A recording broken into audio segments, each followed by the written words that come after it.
a wannan gabar kuma mun so mu tallata wa jama'a cewa an yi kuskure a zo a gyara. Mun yi shi ba tare da wani ya zo ya sa mu yi ba, ba tare da wani ya tallafa mana ba.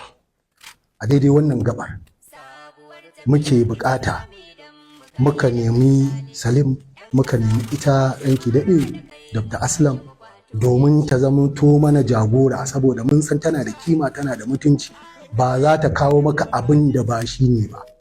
Muka biyo ta domin mu zo mu haɗa ƙarfi da ƙarfi, mu taimaki juna, mu ƙara tabbatar ma da mutane cewa an yi kuskure a baya, amma ga hanyar da za a bi domin a gyara.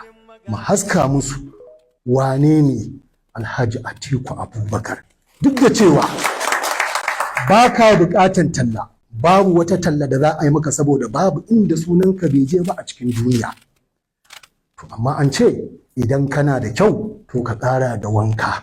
Wannan dalilin yasa har gobe Coca-Cola suke tallata hajarsu duk da irin sunan da suke.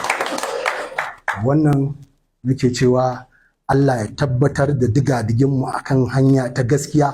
Allah ya tabbatar da mu a riƙon amana ba tare da mun ci amanan kowa ba, yanda muke da tabbacin cewa mu ma ba za a ci amanan mu ba.